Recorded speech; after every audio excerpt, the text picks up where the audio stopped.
everyone, my name is Steph, this is the Novelty Corner, and welcome back to my channel, and welcome to another Try a Chapter video. If you've never seen one of these videos before, this is where I go through various TBRs that I have, mostly my ebook collection because that is rather excessive, but I also do physical try chapters as well every now and then.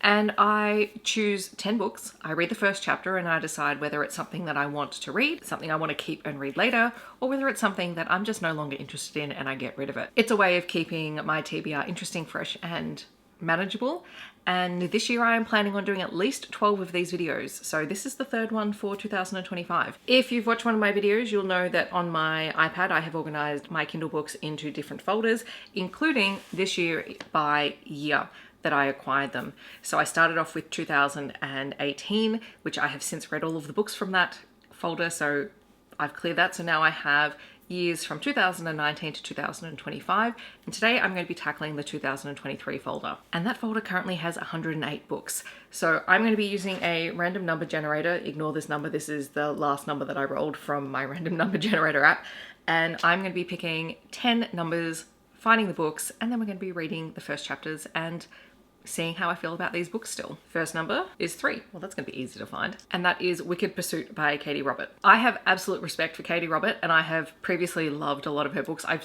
recently, in the last couple of years, kind of moved away from her writing, but I still have a huge amount of respect, so I'm always happy to try more of her books. Number 2 is 57, and that is Hockey Hellion by Obie. Next one is 23, and that is Deep Blue by Kristy McCaffrey. Then we have 52. Okay, so that one is Rigs by Sawyer Bennett, which I've got to double check, but that's part of the Arizona Vengeance series, and unless it's the first book in the series, I'm probably not going to pick it up, but let's just check my list. So it's the last book in the Arizona Vengeance series, so I'm going to save that, and let's pick another number. So like, there's always exceptions, because there's some things that just need exceptions. Okay. 42, which is An Unexpected Gift by Harper Robson. Right, 5. What's that? 61, which is Hooked by Lynn Stevens. The next one is 6. Oh, 6 is 6. I love that. And this is Stowaway and Silent Song by Vera Valentine. Okay, 7 is 80. Is Washed Up with a Kraken. This is by L.E. Eldridge. All right, number 8 is 17, which is Wait for It by Mariana Zapata. All right, number 9 is 93, which is Sin Bin by Mandi Beck. And lucky last is 32, which is The Stone Wolf's Rejected Mate by Kate C. Wells. I love Kate C. Wells. Alrighty, we have our 10 books, so now I'm going to be trying the first chapters.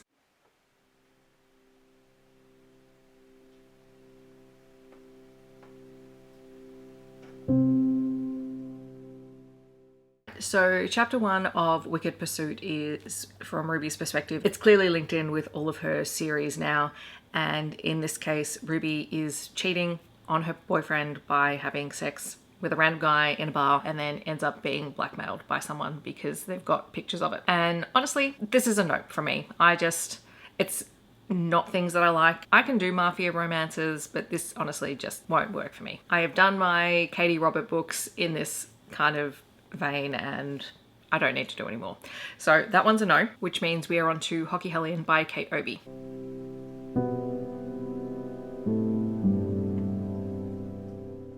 I'm pretty sure that this one is a teammate's sibling hockey romance. It's only 84 pages, but the writing is so average. Like, just, as I've said before, aggressively average.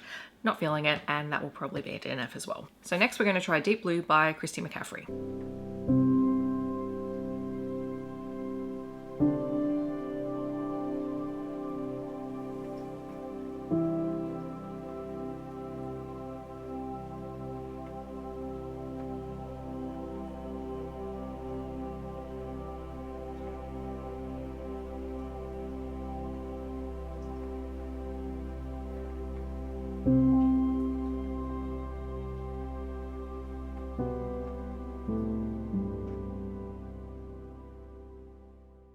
All right, so Deep Blue starts off in the perspective of Alec, who's a documentary filmmaker, I believe, and he is at the lecture of Grace, who studies great white sharks, or sharks in general, but in particular the talk is about great white sharks. And Apparently he has been tasked with filming a documentary based on some of her work, I think, or something like that, or working alongside her. And it's clear that she's not very happy about it. I'm not sure how I feel about this one, honestly. Like, I don't know. It could be one where I read another couple of chapters and then make a decision, but at the moment I'm very much on the fence. So we'll keep moving to An Unexpected Gift by Harper Robinson.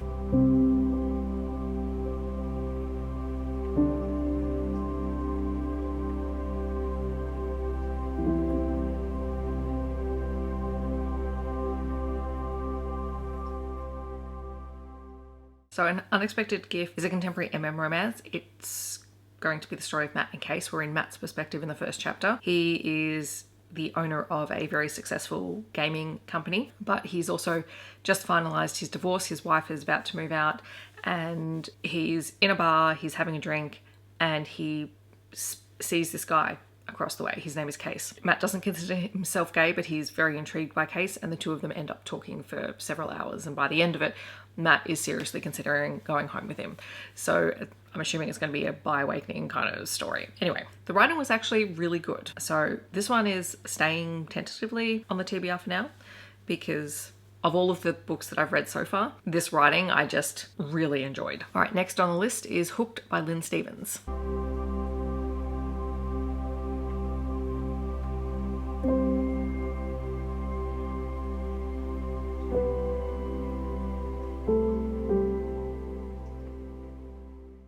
Tiny bit embarrassed because apparently I've read the first chapter of this book before, probably for another one of these videos, and I didn't remember it. That says that this should probably be an F. And also I read through the first chapter again, which is about Grace, who works in a college library, and she knows one of the guys on the hockey team. I think his name is Thomas, and he doesn't know that she works there, and then they run into each other in the library. The fact that I haven't come back to this book at all means it's time to go. That's an easy DNF. Next on the list is Stowaway and Silent Song by Vera Valentine.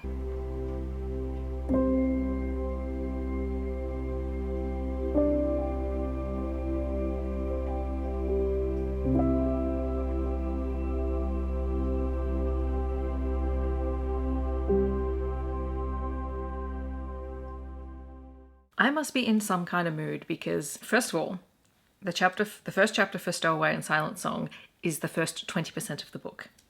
The first chapter is 20% of the book, so it's way too long for the first chapter of a book. And I honestly kind of got bored while reading it. In a lot of ways, I think this is why I like short chapters, because it means you have to keep the pace moving. Whereas the first chapter from one character's perspective means that you're constantly in that character's perspective when there's multiple perspectives within the book, supposedly according to the chapters. Yeah, it felt very heavy-handed on the world building and sort of the info that we had to get in the first chapter, which is that we're aboard a ship. The captain is a woman, and that is uncommon even in this sort of paranormal fantasy world. And she goes into her cabin to have her evening meal, and she finds a man there, and he claims that she has his pelt. So it's kind of a Selkie story, which normally I'm really intrigued by, except I just struggled to get through 20% of a book being the first chapter. That's unfortunate. But the next book is also some kind of aquatic paranormal. It's washed up with a Kraken, so let's give that one a try and see if I do any better.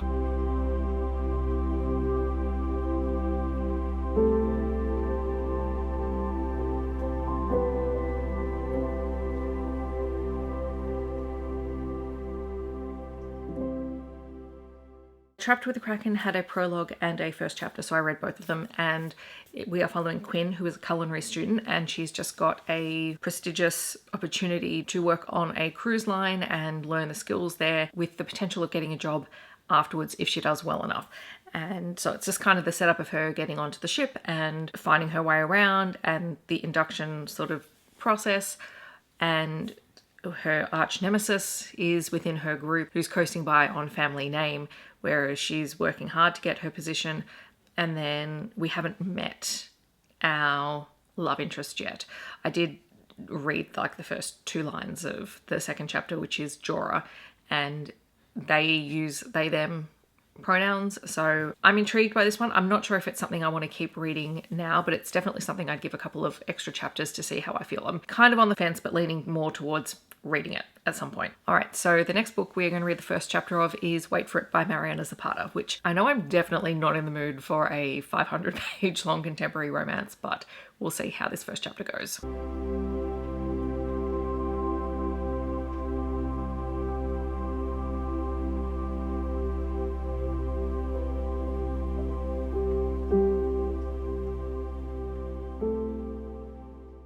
Okay, so the first chapter of Wait For It is following Diana, who is the sole caregiver for her two nephews.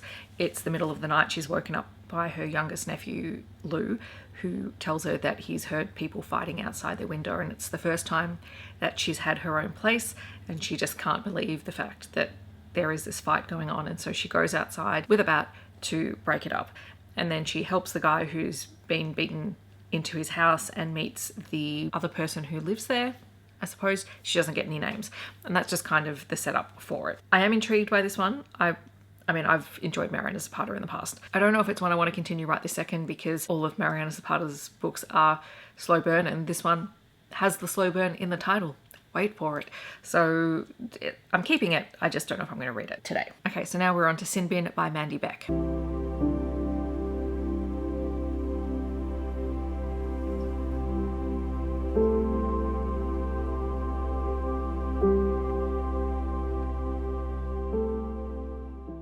So Sin Bin is a contemporary novella, which I'm assuming is going to be between an NHL player and a senior in college who plays baseball. We're in Stella's perspective for the first chapter, and she ends up meeting Jason, who she doesn't realize is a professional hockey player, while she's waiting for a PT to come and help her after she's had an intense practice. If you've been here a while, you guys know me and college hockey romances. You know me in college anything. Like, I'm very, very picky. So picky. And this has drama all over it, so I will see how I feel at the end of all of this. The last one is a Kate C. Wells, and Kate C. Wells never lets me down. So let's try The Stone Wolf's Rejected Mate.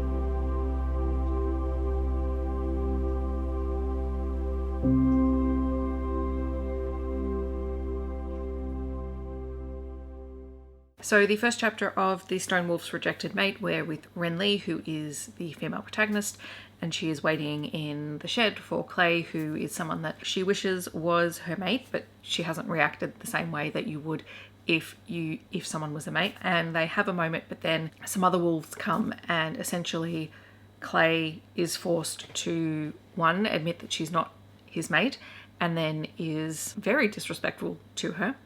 And the thing with sort of Kate C. Wells's shifter romances is that the world is set up, it's very hierarchical, and it is very much a patriarchal society. So men are at the highest level, women rank well below everyone, and are only seen as how they are valuable in terms of who their mate is. But this is a novella, so I think I'm going to keep reading it because I have read and loved the other books in the series before. And I may also circle back to An Unexpected Gift because that is also novella length.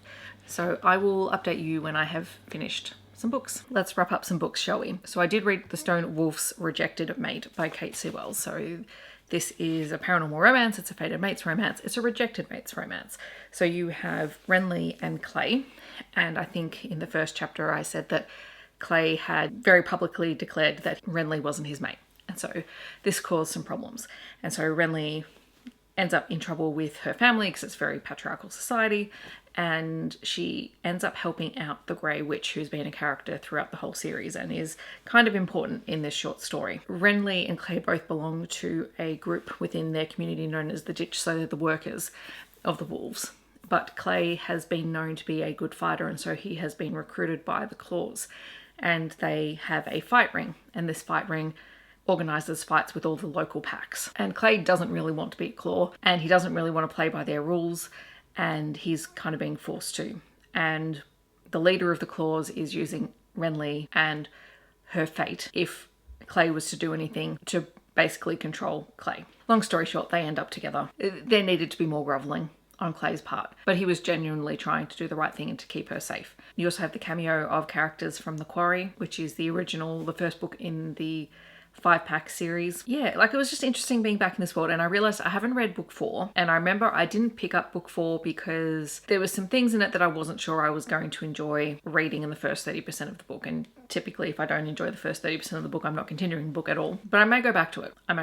Although I don't think it really impacted reading this story, and I don't necessarily think it's going to impact the next story. So we shall see. Anyway, it was nice to be back with Kate C. Wells in this world because it's been a while since I picked up one of the books in the series. And then I read An Unexpected Gift by Harper Robson, which is a queer contemporary romance. It's about Case and Matt. They meet at the bar, they have their one night stand, and then Matt leaves. Then a year later, they unexpectedly find themselves at the same cabin in the middle of a snowstorm. And that's because they both have friends in common, although they don't realize that at the time. And so it's an opportunity for them to reconnect. And we find out that Matt has learned a lot more about himself. His divorce is finalized and he's been going to therapy, and he's unpacked a lot of things to do with his sexuality and the fact that, you know, he never even considered himself to be anything other than straight because he never considered himself to be anything other than straight, which, you know, for a lot of people, that's a reality. So, you know, he's not freaking out over it. He can't stop thinking about that night, but he also knows that if he'd stayed, or if they'd had a conversation, he wasn't in the right place for any kind of relationship because he needed to do the work first. And then you have Case, who works for a university, I think, something to do with psychology or studies or something to do with that. He also hasn't been able to stop thinking about Matt, but he is someone who doesn't do relationships, and Matt was kind of the only person that he ever really felt a connection with, where maybe he might have tried, but he also still has that reservation, and it has a lot to do with losing people. So he has some PTSD from an accident that he was in, and then also his youngest brother was killed in an avalanche while skiing. And so he has a lot of trauma around that, which doesn't help when you get snowed in, because this is a snowed in romance. Anyway, it was very short. It was very sweet. The one thing I really did appreciate about this, and look, had this been about 50 pages longer, or, you know, hit the 200 mark, I think Harper Robson could have done a lot to really flesh out these characters. As it was, it's totally fine. Like, I really enjoyed it. As I said, the writing itself is probably the writing that I enjoyed most out of any of the books that I tried. The one thing I did appreciate is that Matt has gone through his divorce. He's divorced his wife. They were married for 20 years. Both characters are in their 40s. Matt has 3 kids. And while the kids the kids are not a factor in any of this, but he has a really good relationship with his ex-wife, Michelle, and he talks about how the fact they were always best friends. And they got married, and they were probably more friends than they ever were, you know, in love with one another. They loved each other, but they weren't necessarily in love. And when things get tough, and when they're trying to puzzle, and when Matt and Case are trying to puzzle out, you know, how they're going to make a long distance relationship work, Matt talks to Michelle about it. She's like, no, tell me what it is. And she gives him real talk. Their relationship now, that even though they're divorced, is not toxic. There's no animosity between them, etc. And look, 100%, I know why some relationships have that, but I think there's also plenty of relationships that end amicably, and it's nice to see that representation in stories. So I deeply appreciated that. And so on that note, for this try a chapter video, I think this has possibly been the most successful one so far this year out of the first 3 that I've done, because I DNF'd and got rid of 7 books, and I read 2 of them. So 9 out of 10 books have come off my total unread ebook collection. And to me, that is a huge win. So I'm thrilled by that. In the comments, I'd love to know if you've read any of these books or if you're planning on picking any of them up. Otherwise, if you just want to let me know that you're here, feel free to leave either a snowflake or a wolf emoji, depending on whether you feel like the contemporary or the paranormal romance story is more up your alley. Otherwise, I hope that wherever you're in the world, you're staying safe and healthy, and I will see you in my next video. Thanks so much for watching. Bye, everyone.